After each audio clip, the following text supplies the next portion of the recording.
오늘 말씀은 사무엘상 6장 세 번째 시간. 제가 딴 거 할 줄 알았죠? 여전히 같이 갑니다. 자, 언약궤를 기럇 여아림으로 보내다 라는 말씀입니다. 다 함께 읽겠습니다. 시작. 벳세메스 사람들이 여호와의 궤를 들여다본 까닭에 그들을 치사 5만 70명을 죽이신지라. 여호와께서 백성을 크게 쳐서 크게 살리려고 하셨으므로 백성이 슬피 울었더라.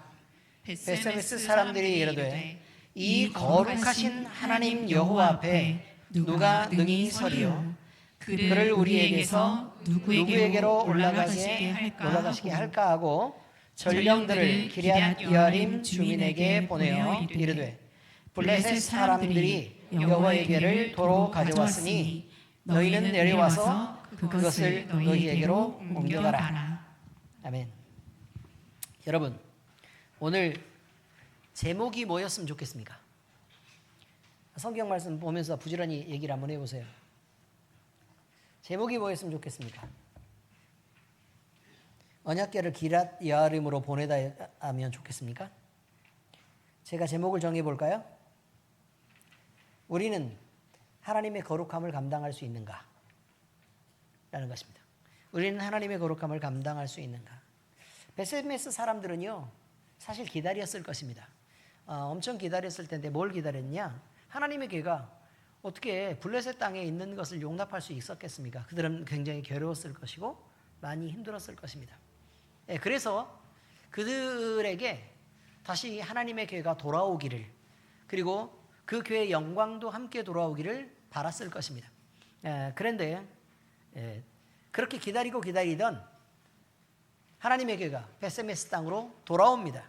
근데 돌아오는데 그들은 환영했지만 미처 자기 자신들이 그 거룩함을 감당할 준비가 되어 있지 않다는 사실을 간과했습니다. 그래서 그 사람들은 하나님의 그 영광스러운 하나님의 궤, 기다렸던 하나님의 궤가 자기들에게 돌아온 것을 보고도 그것을 감당하지 못해서 수많은 사람들이 죽어버리고 마는 문제를 만들게 됩니다. 이 말이 의미하는 것은 뭐냐? 은혜가, 또 하나님의 거룩함이 우리의 소유물처럼 대해질 때 복은 저주가 되고 거룩함이 무너진다 라는 말씀을 드리는 것입니다. 여러분, 하나님의 궤를 그저 축복의 도구로만 이해했던 사람들이 궤가 돌아오기를 바랐을 것입니다. 그런데 문제는 뭐냐면 하나님의 궤가 돌아온다는 것은 임재를 의미합니다. 우리 안에 하나님의 임재가 있었을 때 우리가 그것을 감당할 수 있을까? 그 거룩함을 감당할 수 있을까? 하나님의 그 거룩함을, 지존하신 거룩함을 침해하지 않고 우리는 하나님을 함부로 내다보지 않고 하나님의 하나님 되심을 인정하는 상태에서 하나님의 의를 지켜가면서 우리가 우리된 모습으로 하나님을 우리 안에 계시게 할 수 있을까라는 부분이 참 문제라는 것입니다. 여러분, 우리가 성령 충만을 늘 바라죠. 성령 하나님이 우리에게 오시기를 바랍니다. 그래서 임마누엘을 우리 예수님의 이름이 임마누엘이라고 얘기했는데 그 임마누엘을 우리가 감당할 수 있을까라는 질문부터 먼저 해야지 옳다라고 얘기했습니다. 저번 주에 그 말씀을 드렸죠. 과연 우리는 임마누엘을 감당할 수 있을까? 주님의 임재가 늘 우리와 함께 동행하시는 것이라면 과연 우리는 그것을 감당할 수 있을까?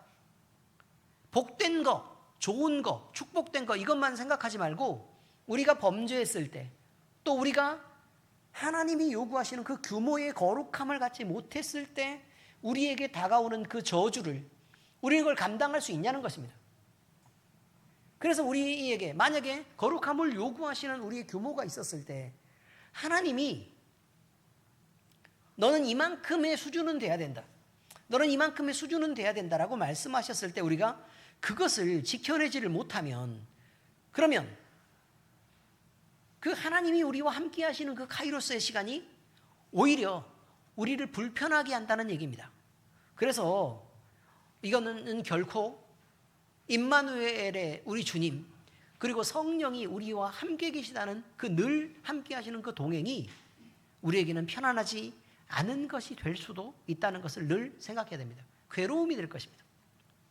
불편함이 될 것입니다. 그래서요. 근데 왜 그런 일이 발생했을까라는 거예요. 근데 사실 베세메스 사람들이요. 하나님의 교회가 블레셋에 있었을 때는 그렇게 안 죽었습니다. 왜 죽었죠? 하나님의 교회가 베세메스로 왔기 때문에 죽었어요. 볼 수 있었기 때문에 죽었습니다. 하나님과 거리가 멀리 떨어져 있는 사람은 그다지 죄악을 범해도 로마서 말씀에 따르자면 하나님은 그들의 죄를 그냥 그들에게 맡겨두시고 그저 간구하시는 경향이 있습니다. 안 믿었을 때 그렇다는 거예요. 근데 막상 예수님을 믿으려고 교회 안으로 들어와 보니 우리가 잘못한 부분에 대해서 하나님이 지적하시고 너는 고쳐라라고 얘기하고 또 잘못하면 그거에 대해서 회초리를 드시고 하는 모습을 보게 된다는 말입니다. 근데 일반 성도는 그나마 좀 감당하기 쉽습니다. 근데 만약에 갑자기 또 이렇게 집사를 만들어 놓고 막 이렇게 우리 이두환 성도한테 집사를 만들어 놓고 너는 거기에 맞는 말씀을 읽고 또 그 규모에 맞는 신앙과 헌신을 해야 된다라고 요구했을 때 그게 성도일 때보다 마음이 덜 편하지 않을 수밖에 없다는 얘기예요. 그렇죠? 안 그렇습니까? 아니 워낙 헌신을 잘하고 있기 때문에 별 문제는 없어 보이지만 그냥 그렇다는 것입니다. 근데 일반 집사도 서리 집사도 저런데 오래된 집사들에게는 그 신앙의 경륜에 따른 규모를 요구하고 또 알맞는 열매를 요구하죠. 집사를 넘어서 안수 집사나 권사가 되면 더더욱이 하나님께서는 그 직분에 맞는 그 거룩함과 모범을 요구하게 됩니다. 장로나 목사가 되면 더더욱이 그렇죠. 그래서 여러분 쉽지 않습니다. 죄인의 형통함을 우리가 보는 것은 그래서 그런 것입니다. 하나님과 너무 멀리 떨어져 있어요. 그래서 잘못해도 별로 혼 안 나요. 그래서 늘 형통한 것처럼 보입니다. 아시겠습니까? 죄인이 형통한 이유가 뭐라고요? 하나님 멀리 떨어져 있으면 그냥 그들의 죄를 잘 감당하고 그냥 알아서 살아가도록 그냥 버려두시기 때문에 그 유기라고 얘기해요. 유기. 네. 유기하기 때문에 그냥 형통한 것처럼 보인다는 것입니다. 그런데 이제 차이가 심해집니다. 두 가지의 차이가 심해지죠. 하나님과 멀리 떨어져 있으면 그렇다는데 하나님과 점점 가까이 이렇게 가보면 이렇게 이제 부등호가 그려지는 것과 같아요. 하나님이 여기 계시면 죄인은 이렇다는 거예요. 별 상관이 없이 살아요. 근데 조금 가까이 가봤어요. 그랬더니 잘하면 조금 이렇게 축복을 받고 막 이렇게 좋은 일도 있고 이런단 말이에요. 못하면 조금 혼나고 뭐 이렇게 돼요. 근데 더 가까이 가고 더 헌신하라는 직분을 받고 또 더 많이 경건하게 이렇게 가까이 다가가면 부등호가 이렇게 커지죠. 그래서 여러분 더 많은 복됨과 더 많은 그 채찍이 그 안에 있다는 사실도 우리는 알아야 된다고 얘기하는 거예요. 더 많은 축복과 더 많은 채찍. 훨씬 더 가까이 가면 어떨까요?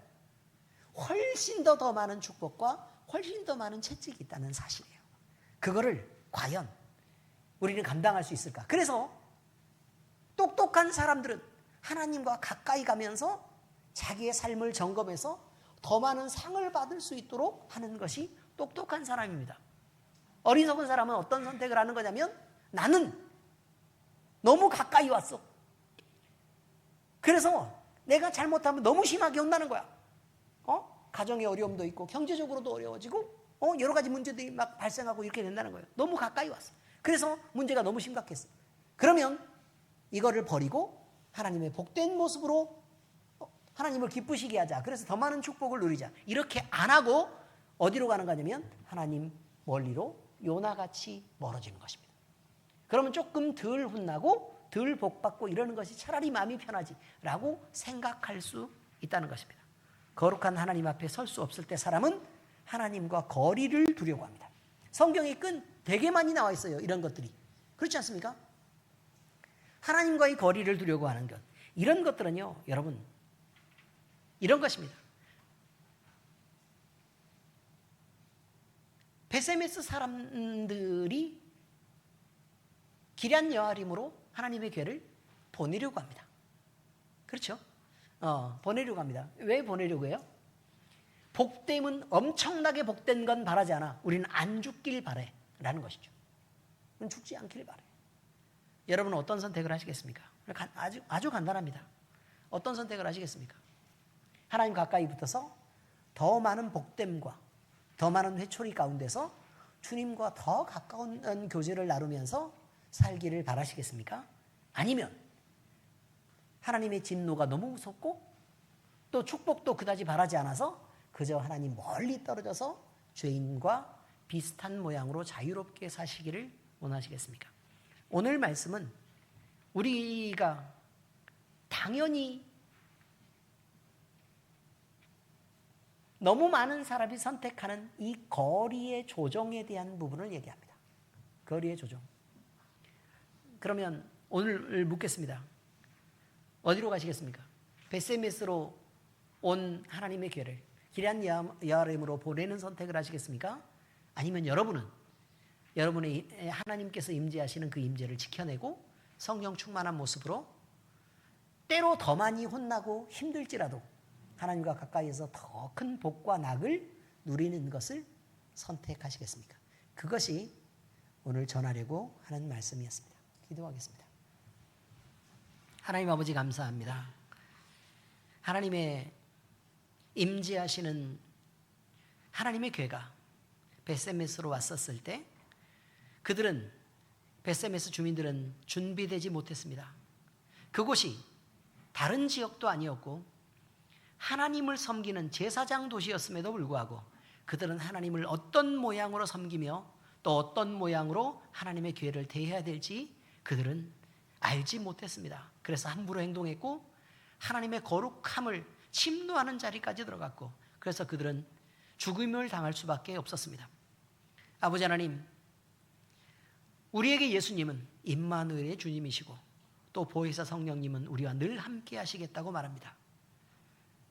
그런데 아버지 하나님, 주님과 너무 가까이 붙었더니 축복이 큰 것은 알지만 그러나 더 큰 진노 가운데서 우리에게 경건의 규모를 요구하고 그래서 그것이 우리 삶에서 너무 부담되는 것을 우리가 알았을 때 아버지 하나님, 우리는 점점 하나님과 멀어지는 선택을 할 수밖에 없는 그런 어리석은 인간들입니다. 그러나 아버지 하나님, 우리는 말씀 가운데 늘 매달리고 순종하고 내 생각과 다르더라도 하나님의 말씀을 지키며 하나님 앞에 영광을 돌리는 삶을 우리가 살아낼 수 있도록 주여 우리에게 바른 결단을 하게 하시옵소서. 그래서 아버지 하나님,